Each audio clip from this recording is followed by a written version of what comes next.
Hi everyone, once again welcome back to the most important video for NEET 2024 aspirant. आखिर में ये बात क्यों बोला हूं? देखो, आपको मेरे पे बिलीव है ना, मैंने खुद पहली बार में सिलेक्शन लिया था और एज एन एवरेज स्टूडेंट ये चीज मेरे लिए बहुत चैलेंजिंग था कि नीट का पेपर तुम पहली बार देने जाओ और पहली बार क्रैक करके आओ। बहुत सारे बच्चे ऐसे होते हैं जो ये सोचते हैं यार इस बार हम जा रहे हैं पेपर बस चेक करेंगे कि कैसा माहौल होता है, कैसा फीलिंग आता है, ये फीलिंग चेक करने जा रहे हैं। नहीं, बट मैंने खुद को एक चैलेंज दे दिया था, नहीं यार मुझे फीलिंग चेक नहीं करना है, मुझे पहली बार में क्रैक करके आना है, मुझे पहले बार में सेलेक्ट होके आना है। और इसके लिए मैंने पहले से खुद को प्रिपेयर किया था कि आखिर कैसे हमें नीट का पेपर अटेम्प्ट करना, अगर क्वेश्चन टफ आएगा, अगर क्वेश्चन ईजी आएगा तो हम कैसे उसको टैकल करेंगे, ये पहले से हम प्रिपेयर हुए थे। तो मैं भी चाहता हूं, मैं अपने एक ऑडियंस को चाहता हूं कि पहले से प्रिपेयर कर दूं कि आखिर किस प्रकार से तुम्हें पेपर अटेम्प्ट करना है। इस वीडियो में हम क्या क्या डिस्कशन करेंगे, पेपर अटेम्प्टिंग स्ट्रेटेजी क्या होगा, क्वेश्चन सॉल्व हम कैसे करेंगे, ओएमआर फिल कैसे करेंगे, कुछ ट्रिक्स है क्या ओएमआर फिल करने का, अगर सिली मिस्टेक बहुत हो रहा है तो उसको हम कैसे अवॉइड करेंगे, और टाइम मैनेजमेंट कैसे करेंगे। टाइम मैनेजमेंट बहुत इंपॉर्टेंट है क्योंकि बहुत सारे बच्चे ये एक्सक्यूज देते हैं कि भैया टाइम बच नहीं पाया, लास्ट में आते हुए क्वेश्चन हम देख ही नहीं, सॉल्व नहीं कर पाए, आता हुआ क्वेश्चन को हम देख ही नहीं पाए थे। इसके लिए तो प्रॉपर टाइम मैनेजमेंट समझना जरूरी है। तो सबसे पहले मैं आपको ये बता दे रहा हूं कि आखिर एग्जामिनेशन का पैटर्न क्या है नीट का, ये समझना थोड़ा जरूरी है कि नीट का जो एग्जामिनेशन का पैटर्न है उसमें आपको क्वेश्चन सेक्शन ए और सेक्शन बी में पूछा जाता है, और सेक्शन बी में ना जनरली टफ क्वेश्चंस होते हैं। ठीक है, ये पहले समझ लो कि सेक्शन बी में टफ क्वेश्चन होगा, चाहे वो बायोलॉजी हो चाहे वो फिजिक्स हो, और सेक्शन ए में हलवा टाइप क्वेश्चन होगा, मतलब इजी लेवल क्वेश्चन, तुम इजी और मॉडरेट तुम क्वेश्चन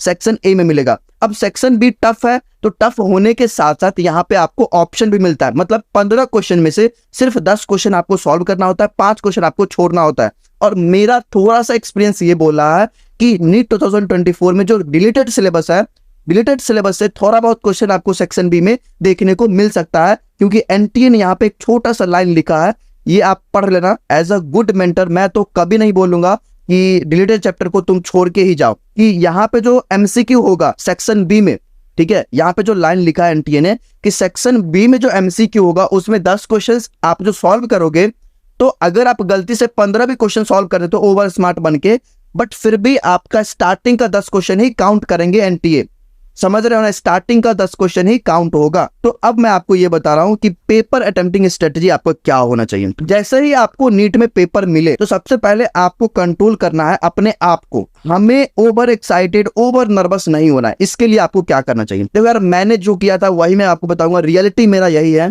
कि जैसे मैं एग्जामिनेशन सेंटर पे गया, मैं अपने आप को अकेले एक कोना में खड़ा कर लिया था कि मुझे किसी से मतलब नहीं है, मुझे ये कोई मतलब नहीं है कि कौन से स्टूडेंट ये कोटा के कोचिंग से पढ़ के आए हैं, कौन से स्टूडेंट ये कोचिंग से पढ़ के आए हैं, मुझे कोई मतलब नहीं है। मैंने जो पढ़ा है मुझे खुद पे विश्वास है कि मैं बहुत अच्छा पढ़ के आया हूं। आपका भी ये काम है कि आप खुद को ये बिलीव दिलाते रहो, ठीक है।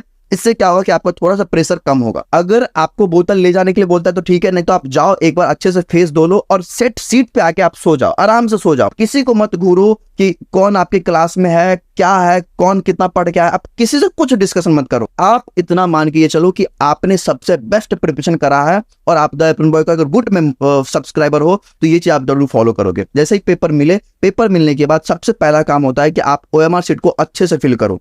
ये सबसे मोस्ट क्रूशियल स्टेप है।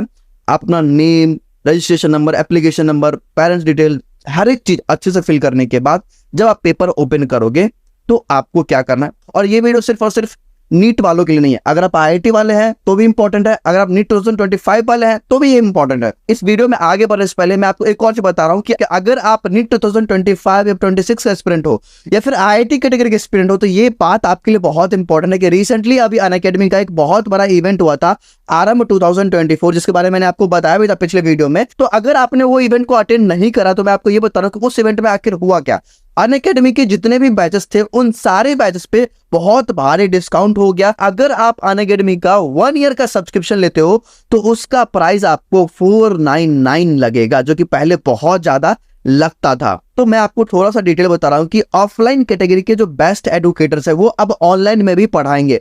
तो अगर आप क्लास 11 के स्टूडेंट हो तो आप ये बैच ज्वाइन कर सकते हो, अगर आप क्लास 12 के स्टूडेंट हो तो आप ये बैच ज्वाइन कर सकते हो, और अगर आप क्लास 12 के ड्रॉपर स्टूडेंट हो तो आप ये फाल्कॉन बैच ज्वाइन कर सकते हो। और दूसरा कैटेगरी ये है कि जो ऑनलाइन के टॉप एडुकेटर्स है वो आपको ये बैच में पढ़ाएंगे। अगर आप क्लास 11 के स्टूडेंट हो तो आप ये बैच ज्वाइन कर सकते हो, निम्बस बैच। और अगर आप क्लास 12 के स्टूडेंट हो तो आप नेक्सस बैच ज्वाइन कर सकते हो। और अगर आप क्लास 12 के ड्रॉपर स्टूडेंट हो तो आप फिनिक्स बैच ज्वाइन कर सकते हो। फिर से बता रहा हूं कि ये जो ऑफर है 14 अप्रैल तक वैलिड है, और आपका बैच जो स्टार्ट हो रहा है 17 अप्रैल से स्टार्ट हो रहा है, और यहां भी वही प्राइस है आपके पास। और अगर आप किसी एक बैच का सब्सक्रिप्शन लेते हो तो साथ ही में आपको पूरा का पूरा बैचेस आपको फ्री में मिलेगा, ठीक है। और हर बैचेस में आपको अनलिमिटेड टेस्ट मिलेगा, प्रैक्टिस करने के लिए क्वेश्चंस मिल जाएगा, डीपीपी मिलेगा, डिजिटल नोट्स मिलेगा, प्रीवियस क्वेश्चंस मिलेगा, डाउट सॉल्विंग का आपका सेशन होते रहेगा। और अनअकैडमी का जो ऑफलाइन सेंटर है वहां पे अभी आपको 40% का फ्लैट डिस्काउंट भी मिल रहा होगा। तो भैया ये अपॉर्चुनिटी आपके लिए बहुत अच्छा है। अगर आपको ज्वाइन करना है तो आप ज्वाइन भी कर सकते हो। ज्वाइन करने का लिंक आपको मेरे इस वीडियो के डिस्क्रिप्शन में मिल जाएगा। आगे हम बात करते हैं, पेपर को आपको 3 राउंड में अटेम्प्ट करना है। पेपर को 3 राउंड में अटेम्प्ट करना है। पहला राउंड जो होगा उसमें आप करीब 125 से 130 क्वेश्चन सॉल्व कर रहे होगे। 125 से 130 क्वेश्चन पहला राउंड में सॉल्व करोगे, जिसके अकॉर्डिंग आपको 500 नंबर आ जाएगा। पहला राउंड में जितने भी इजी क्वेश्चंस होंगे जो आप देख के सॉल्व कर सकते हो वो आप सॉल्व कर लेना। पहला राउंड में आपने सेक्शन ए बायोलॉजी सॉल्व कर लिया, उसके बाद आप ओएमआर फिल कर लो। अटेम्प्ट सेक्शन बी, उसके बाद ओएमआर फिल कर लो। फिर सेक्शन ए केमिस्ट्री का फिल करो। 35 क्वेश्चन इसमें आपका होगा। आप आसानी से 35 में से 30 क्वेश्चन तो ऐसे ही सॉल्व कर लोगे। बिलीव मी, एनटीए क्वेश्चन बहुत ईजी होता है। एनटीए क्वेश्चन बहुत ईजी होता है। जाकर प्रीवियस क्वेश्चन देखो, 30 क्वेश्चन यहां से आपका हो जाएगा। ओएमआर आप फिल कर लो। उसके बाद आप सेक्शन ए फिजिक्स में जाओ। फिजिक्स में जाने के बाद यहाँ पे 35 में से 30 क्वेश्चन आप आसानी से सॉल्व कर लोगे। यहाँ पे मैंने सेक्शन बी केमिस्ट्री नहीं बोला। अब आप क्या करोगे, अब आप सेक्शन बी केमिस्ट्री का जाओगे, और यहाँ पे आप आसानी से जो भी 15 में से 10 क्वेश्चन होगा ना, अगर आप अच्छे सॉल्व किए तो 10 आउट ऑफ 10 क्वेश्चन आप सॉल्व करो, क्योंकि यहाँ पे आपके पास चॉइसेस है। और आपसे रिक्वेस्ट है कि 10 आउट ऑफ 10 क्वेश्चन आपका सही होना चाहिए। और जैसे जैसे आप क्वेश्चन सॉल्व करोगे वैसे वैसे ओएमआर भी यहाँ पे साइमल्टेनियसली फिल करते जाना है। और सेक्शन बी फिजिक्स का सबसे लास्ट में रखना है, क्योंकि सेक्शन बी फिजिक्स का थोड़ा लेंदी होगा, थोड़ा डिफिकल्ट होगा, आराम से सॉल्व करना है, ठीक है। ये जब हो जाएगा फिर आपको सेकेंड राउंड स्टार्ट करना है। सेकेंड राउंड में क्या करना है कि जो भी क्वेश्चन को आपने छोड़ा था, जो भी क्वेश्चन को आपने नहीं बना पाया था, उसको आप दोबारा से जाके सॉल्व करोगे। जब आप सेकंड राउंड शुरू करोगे उसमें आप सिमिलर स्टेप फॉलो करोगे, पहले बायोलॉजी, फिर केमिस्ट्री, फिर फिजिक्स। अभी आपको क्या करना है, डिफरेंट अप्रोच से क्वेश्चंस को सॉल्व करना है। देखो क्या हुआ था ना कि जब पहली बार क्वेश्चन सॉल्व किए थे तो क्या हुआ, तुमको एक अप्रोच लगाए और उससे क्वेश्चन का आंसर नहीं आया, तुमने छोड़ दिया। लेकिन जब सेकंड राउंड में सिमिलर क्वेश्चन को सॉल्व करने जाओगे तो एक नया अप्रोच से आप क्वेश्चन को सॉल्व करना।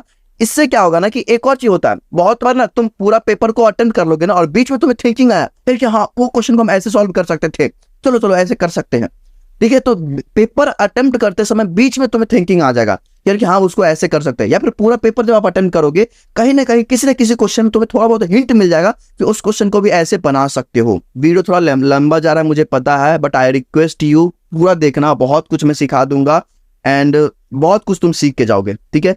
अभी मैं आपको ये बता रहा हूं कि आखिर हम क्वेश्चंस कैसे सॉल्व करेंगे। इसके बाद हम सिली मिस्टेक पे बात करेंगे। क्वेश्चंस कैसे सॉल्व करो, जैसे मान लो कोई क्वेश्चन तुम्हारे पास आया, आप सबसे पहला काम आपका यही है कि आप क्वेश्चन को केयरफुली पढ़ो कि क्वेश्चन में आखिर क्या लिखा हुआ है। क्वेश्चन को स्टार्टिंग से लेके एंड तक पढ़ो और अंडरलाइन करो, अंडरलाइन करते जाओ कि यहाँ पे ये है, यहाँ पे ये है, निचोड़ निकालो। निचोड़ निकालने के बाद आपको ये देखना है कि क्या आप ये क्वेश्चन को सॉल्व कर पाओगे और क्या ये आप क्वेश्चन को सॉल्व नहीं कर पाओगे।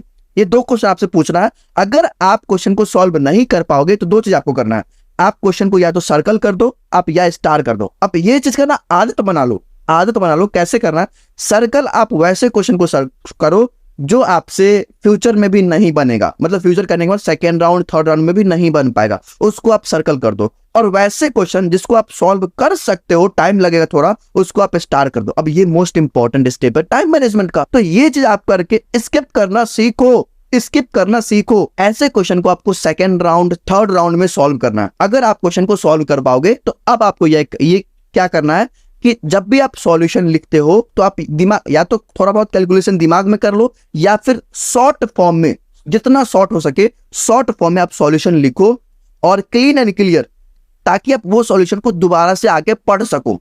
आप क्वेश्चन के ऑप्शन को गेस मत करो, आप ट्राई करो ऑप्शन को एलिमिनेट करने का। जैसे देखो मैं बता रहा हूं, जैसे मान लो कि यहाँ पे क्वेश्चन है, ठीक है, axilla placentation is observe in, है ना, axilla placentation is observe in.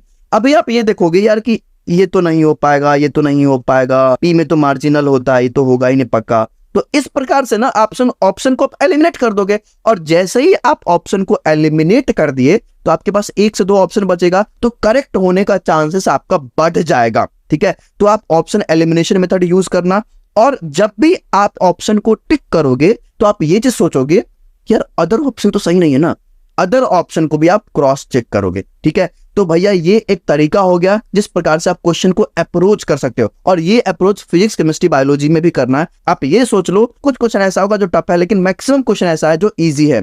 NTA ना सारे इजी क्वेश्चन आपको एक ही जगह पे करके नहीं दे देगा, वो स्कैटर्ड होता है। कुछ क्वेश्चन यहाँ पे होगा, कुछ क्वेश्चन वहां पे होगा, कुछ क्वेश्चन वहां पे होगा। ठीक है, अलग अलग पेज में होगा, तो स्कैटर्ड वे में है वो। तो आपको ये चीज समझना है कि यार हाँ, मुझे आराम से पेपर को अटेम्प्ट करना है। अभी मैं आपको बता रहा हूँ सिली मिस्टेक कैसे अवॉइड करोगे। Most important mistake, easy questions में सबसे ज्यादा चांसेस होता है सिली मिस्टेक का। तो जैसे ही इजी क्वेश्चंस आए, आप ये समझ लो कि इजी क्वेश्चन जो होंगे टॉपर तो सही करेगा ही, अब तुम अगर गलत करोगे तुम्हारा रैंक बहुत नीचे जाएगा। इजी क्वेश्चन जैसे ही आए, आप ओवर एक्साइटेड मत होना, क्वेश्चन को केयरफुली लास्ट तक पढ़ना है, एट द एंड तक क्या क्या लिखा हुआ है उसको अंडरलाइन करते जाना। ठीक है, अंडरलाइन करोगे तो इनकरेक्ट होने का चांसेस कम रहेगा, कुछ वर्ड्स छूट जाने का चांसेस कम रहेगा। अंडरलाइन कर लिए, अब क्वेश्चन को आप फ्रेगमेंट्स में तोड़ दो कि इस पार्ट में ये दिया हुआ है, इस पार्ट में ये पूछा है। अगर आप ये करते हो ना, तभी जाके आपको इनकरेक्ट होने का चांसेस घट जाएगा, और आपको आइडिया भी मिलेगा इस क्वेश्चन को कैसे सॉल्व करोगे। आप अपना एलिमिनेशन मेथड यहां पे भी लगाओ ताकि सिली मिस्टेक कम हो जाए, है ना। अब जब भी आप क्वेश्चंस के ऑप्शन को टिक करोगे, तो टिक करते समय या तो आप री इवेल्युएट कर लो यार कि हाँ एक बार और चेक कर लेते हैं कि सारा डाटा मैंने सही लिखा है ना, मतलब माइनस प्लस सही किया ना, डिवाइड मल्टीप्लाई सही किया ना। यही बेसिक मिस्टेक होता है यार, यही बेसिक मिस्टेक होता है। जब आप मैच द फॉलोइंग सॉल्व कर रहे हो, जब आप वन वर्ड क्वेश्चन सॉल्व कर रहे हो, तो आप वहां पे थोड़ा सावधानी से सॉल्व करो, री चेक करो, री इवेल्युएट करो ऑप्शन आप सही कर रहे हो कि नहीं। सिली मिस्टेक अगर आप करोगे तो आपका रैंक मतलब समझ लो आप बहुत नीचे चला जाएगा, और बहुत दुख देगा आपको। मुझे आज भी दुख होता है इस बात का कि अगर वो मेरा एक क्वेश्चन सही हो जाता जो कि सिली था, मेरा आज 1000 रैंक ऊपर होता और थोड़ा सा और अच्छे कॉलेज में हम होते। अब मैं आपको ये बता रहा हूं कि टाइम मैनेजमेंट कैसे करोगे। टाइम मैनेजमेंट के लिए आपको यही चीज करना है कि स्किप लेंदी क्वेश्चन। अगर आपको लेंदी क्वेश्चन दिखे तो उसको आपको स्किप करना है। आपको नर्वस नहीं होना है, क्योंकि इजी क्वेश्चन सारे एक जगह आपको नहीं मिलेगा। अभी आपको ये करना है, देखो बायोलॉजी के एनसीईआरटी बायोलॉजी के पार्ट जब आप सॉल्व करोगे तो 45 मिनट आपको मैक्सिमम लेना है, साथ ही में आपको ओएमआर शीट भी फिल कर लेना है। ठीक है, केमिस्ट्री क्वेश्चन जब आप सॉल्व करोगे तो मैक्सिमम 1 घंटा आपको लेना है, और साथ ही में आपको ओएमआर शीट भी फिल करना है। ठीक है, और फिजिक्स क्वेश्चन जब आप सॉल्व करोगे वो भी आपको मैक्सिमम 1 घंटे में करना है। अब ये जो 2 आवर 45 मिनट हुआ, ये 2 आवर 45 मिनट में आपका राउंड 1 और राउंड 2 दोनों हो जाएगा। ठीक है, ये राउंड 1 और राउंड 2 दोनों हो जाएगा, और लास्ट में आपको बचेगा 35 मिनट। ठीक है, ये 35 मिनट में आपका राउंड 3 चलेगा। अब राउंड 3 में आपको क्या करना है कि जो भी क्वेश्चंस मान लो तुमने सर्कल किया था, सर्कल कि भैया ये तो मेरे से बनेगा ही नहीं, इसमें मैक्सिमम मान लेते हैं 10 से 15 क्वेश्चन आपका होगा। अभी आपके पास इनफ टाइम है, इस सर्कल किया हुआ क्वेश्चंस को आराम से पढ़ो। अगर थोड़ा बहुत मन करता है कि तुक्का मारने का, गेस करने का, तो आप गेस कर सकते हो। ठीक है, थोड़ा बहुत, ज्यादा ओवर स्मार्ट आपको यहाँ पे नहीं बनना है। आप मैक्सिमम चीजें रिकॉल करो, थोड़ा बहुत दिमाग लगाओ यहाँ पे कि वो 15 क्वेश्चंस को कैसे हम एटलीस्ट 10 क्वेश्चन भी उसमें से अटेम्प्ट कर दे। तो यहाँ पे आपको थोड़ा सा रिलैक्सेशन फील हो रहा होगा कि आपने मैक्सिमम चीजें अटेम्प्ट कर लिया है, आपने के स्कोरिंग मार्क्स 600 ला लिया पेपर में। अभी आपको और अच्छा मार्क्स इंप्रूव करना है, 10 क्वेश्चन बस अटेम्प्ट करना है। ठीक है, तो लास्ट में जब आप राउंड 3 अटेम्प्ट करोगे तो 10 क्वेश्चन बस आपको अच्छे से केयरफुली सॉल्व करना है, थोड़ा बहुत सोच के आपका हो जाएगा। यहाँ पर टाइम मैनेजमेंट प्रॉपर हो जाएगा आपको। तो ये एक प्रॉपर वे है जिस प्रकार से आप पूरे पेपर को अटेम्प्ट कर सकते हो। और आई होप कि मैंने आपको बहुत कुछ सिखा दिया। मैंने बहुत मेहनत करके ये पूरा बनाया है। ये मैं आपको अपने टेलीग्राम पे शेयर कर दूंगा। टेलीग्राम पे हमारा एक प्रॉपर टेस्ट चल रहा है जहां पे हम आपसे क्वेश्चन प्रैक्टिस करवा रहे हैं, आप उसको भी अटेम्प्ट करो। ठीक है, थैंक यू सो मच, आपने इसको देखा। प्लीज चैनल को सब्सक्राइब कर लेना और अदर स्टूडेंट को ये वीडियो शेयर जरूर कर देना। ठीक है, बाय बाय, टेक केयर, पढ़ाई करते रहना।